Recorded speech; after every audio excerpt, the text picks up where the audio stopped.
हरिहरेश्वर, श्रीवर्धन, दिव्यागार अशी आपली Konkan coastal trip असेल। तर काल आपण व्ह्यू आहे, काल रात्री मी तुम्हाला व्ह्यू दाखवला हॉटेलचा। आता मॉर्निंगचा डे टाईमचा पण तुम्हाला व्ह्यू, व्हेज नॉनव्हेज दोन्ही, व्हेज नॉनव्हेजचे सेम रेट्स आहेत, त्याच्यामुळे तुम्हाला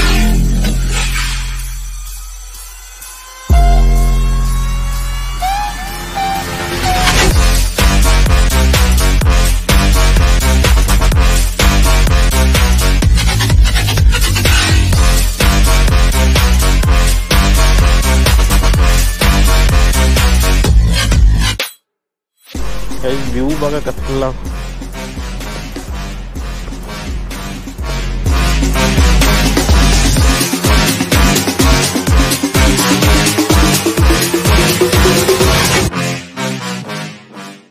मी नितीन थोडा स्वागत करतो तुमचं पुन्हा एकदा आपल्या नवीन व्हिडिओमध्ये। तर तुम्ही आपला मागचा भाग बघितला असेल तर आपण आलेलो कोकण कोस्टल ट्रिपसाठी। तर हरिहरेश्वर, श्रीवर्धन, दिव्यागार अशी आपली कोकण कोस्टल ट्रिप असेल। तर काल आपण हरिहरेश्वराचं दर्शन, काळभैरवाचं दर्शन करत नंतर आपण इव्हिनिंगला श्रीवर्धनला आलो। आता आपण श्रीवर्धनमध्ये आहे। श्रीवर्धनमध्ये हॉटेल पंचरत्नमध्ये आपण थांबलेलो आहे, तुम्ही बघू शकता मागे असा व्ह्यू आहे। काल रात्री मी तुम्हाला व्ह्यू दाखवला हॉटेलचा। आता मॉर्निंगचा डे टाईमचा पण तुम्हाला व्ह्यू दाखवतो।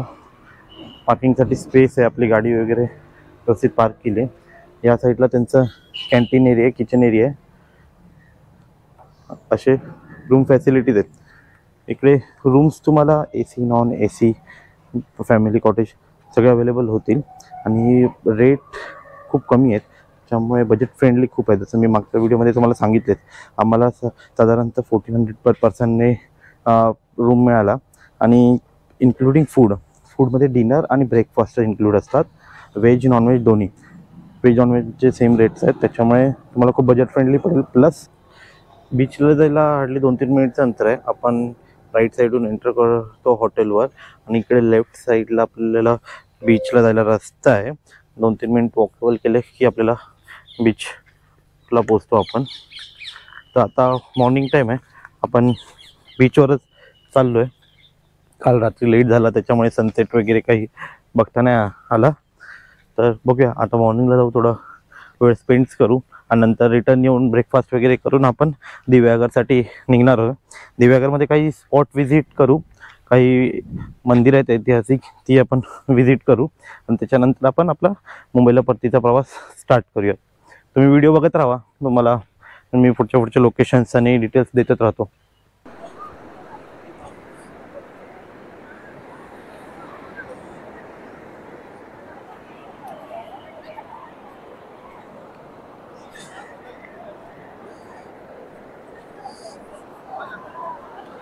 थंडी इतकी फारशी नाही आहे, थोडा गारवा आहे, पण इतके नाही। वातावरण थोडंसं दमट आहे, पण क्लायमेट खूपच छान आहे। बीच क्लीन आहे चांगलाच, काही कमर्शियल ॲक्टिव्हिटीज जास्त काही नाही आहे त्या एरियामध्ये, त्याच्यामुळे बीच चांगलं वाटतोय, क्लीननेस चांगली वाटते।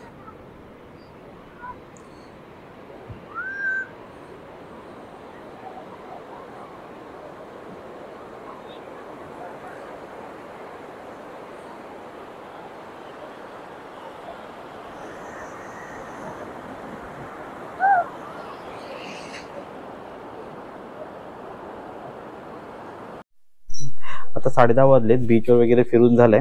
आता ब्रेकफास्ट करतोय आणि इथून चेकआउट करू। ब्रेकफास्टसाठी आपल्याकडे उपमा आहे, पोहे आहेत आणि चहा येईल।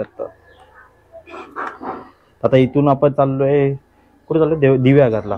दिव्यागरला काही प्राचीन मंदिर आहेत, ते व्हिजिट करू आणि तिथून आपण निघूया मुंबईला परत। तर चेकआउट वगैरे झालेलं आहे, आता ऑलमोस्ट 11:30 वाजलेले आहेत। तर आता इथून निघतोय दिव्यागरला। ते रूपनारायण आणि सुवर्ण गणेश मंदिरचा मॅप लावलाय, तर हार्डली 20 किलोमीटर शो करतोय। 38 मिनिट्सचं डिस्टन्स आहे, 38 to 40 मिनिट्स। बघू आपल्याला किती वेळ लागतो। 2 रूट शो करतात, पण आपण कोस्टल रूट घेऊया, कारण की खूप रिव्ह्यू ऐकलेले कोस्टल रूट बद्दल, खूप सिनिक आहे। आता बघूया आपण कसं आहे ते, तुम्हाला मी व्हिडिओमध्ये दाखवेलच, तुम्ही बघत राहा। मोस्ट ऑफ आपली कोकण कोस्टल राईड बाईकने करायचा प्लॅन होता, आता फॅमिली सोबत आल्यामुळे आपण गाडी घेऊन आलोय, पण बाईकने जरूर एकदा करू आपण।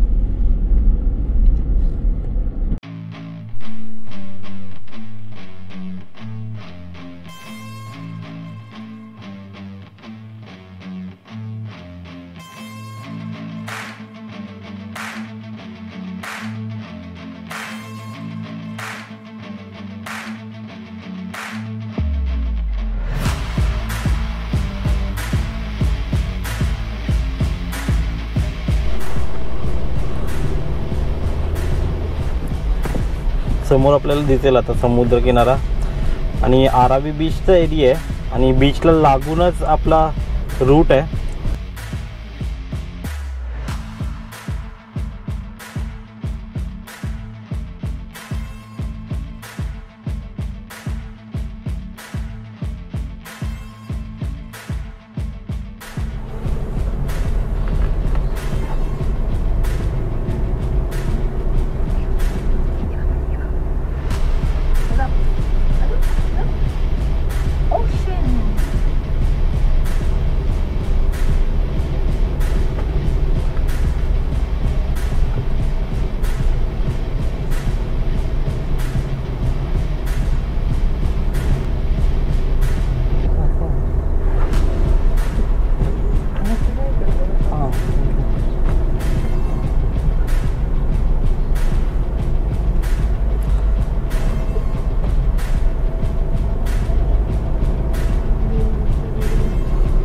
बीच किती क्लीन आहे ना एकदम. ॲक्च्युली कमर्शियल ॲक्टिव्हिटीज नाही तिकडे, त्याच्यामुळे ते चांगलं राहतोय क्लीन. तुम्ही बघू शकता रोड किती मस्त आहे. श्रीवर्धन तो दिव्यागर जायला जो कोस्टल रोड लागतो तोच आहे. माझ्या मागे हे आरावी बीच आहे, तुम्हाला दिसत असेल. खूपच क्लीन आहे बीच आणि असा बीचला लागून रोड.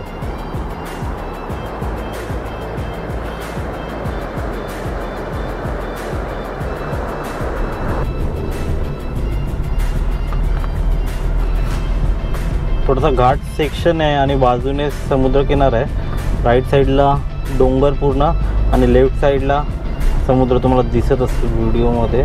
आणि मधून रस्त्याची क्वालिटी खूप छान आहे, त्याच्यामुळे गाडी चालवायला खूप मजा येते.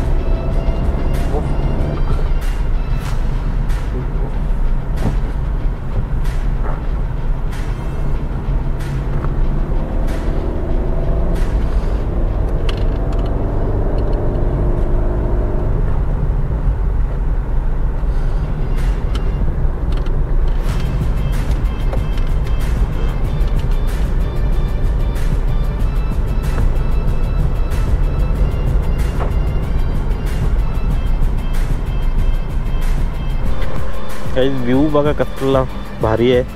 पूर्ण रस्ता आलाय, पूर्ण साईडला पॉईंट व्ह्यू पॉईंट.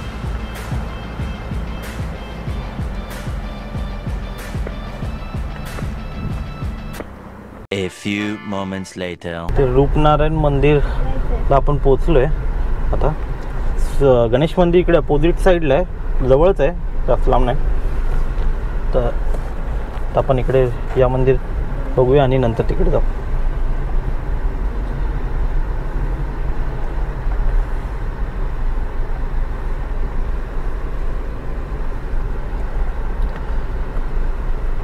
आपण दिव्यागरला पोचलेलो आहे. मागे बघू शकता रूपनारायण मंदिर आहे. मंदिराच्या आवारात तिथे आपल्याला दीपमाळ दिसेल. त्याचबरोबर इकडे मंदिर आहे. बांधकाम प्राचीन आहे, तुम्हाला व्हिडिओमध्ये दिसत असेल. आय थिंक हे चिरांचे बांधकाम असेल कदाचित. तर आपल्या सातारा साईडला असे बांधकामं दिसत नाहीत, पण कोकण साईडला खूप सारी अशा पद्धतीची तुम्हाला मंदिरं दिसतील.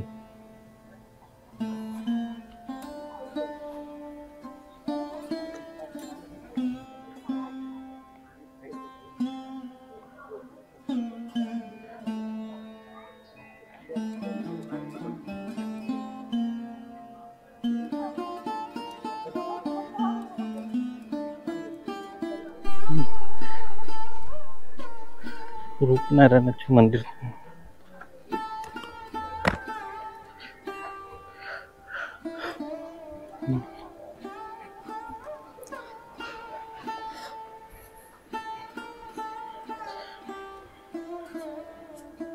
बघू शकता रूपनारायणाची मूर्ती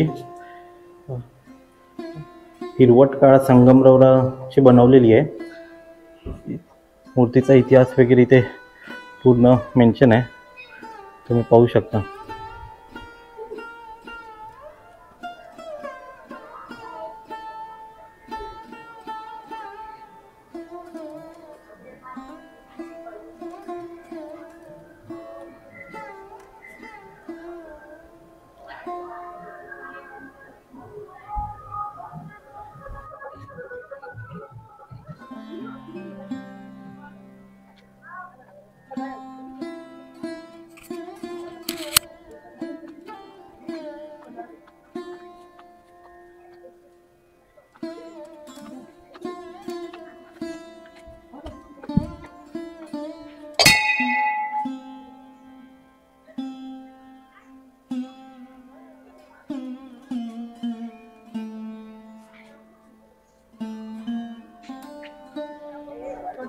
मंदिराच्या आवारातच पाण्याचा कुंड आहे.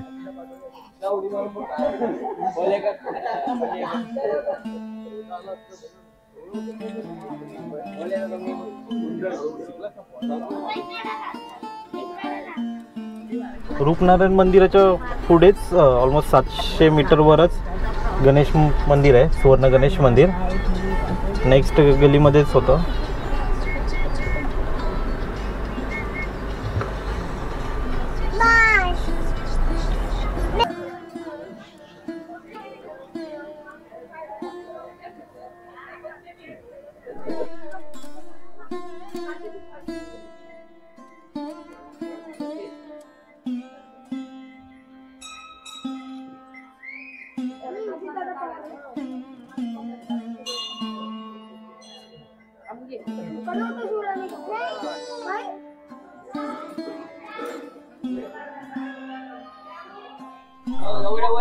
दर्शन झालेले. आता मंदिराच्या आतमध्ये फोटो काढायला परमिशन नव्हती, त्याच्यामुळे आतला व्ह्यू तुम्हाला नाही दाखवता आला. बाकी आता लंच वगैरे करू आणि आता निघूया आपण आपल्या परतीच्या प्रवासाला. आता दिव्यागर मधलं आपलं दर्शन झालेलं आहे. आपलं रूपनारायण मंदिर आणि सूर्य गणेश मंदिर दोन्हीचं दर्शन झालंय.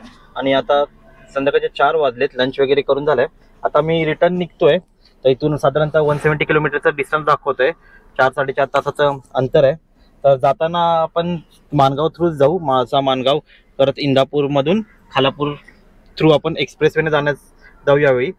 पेन कर्नाळामधून नाही जात आहे आपण, कारण की येताना रोड कंडिशन बघून जाताना एक्सप्रेसवेने जायचा प्लॅन केला आहे. आणखी ड्युरेशन पण वाचतं आणि किलोमीटर्स पण वाचत आहेत. तर चला, तर आत्ता व्हिडिओ आपण इकडेच संपवूया. आवडला असेल तर जरूर लाईक शेअर सबस्क्राईब करा. जर ऑन द वे जर काही पॉईंट्स मिळाले तर तुम्हाला मी व्हिडिओमध्ये दाखवेलच पुढे. अदरवाईज भेटूया आपण नेक्स्ट व्हिडिओमध्ये. Thanks for watching.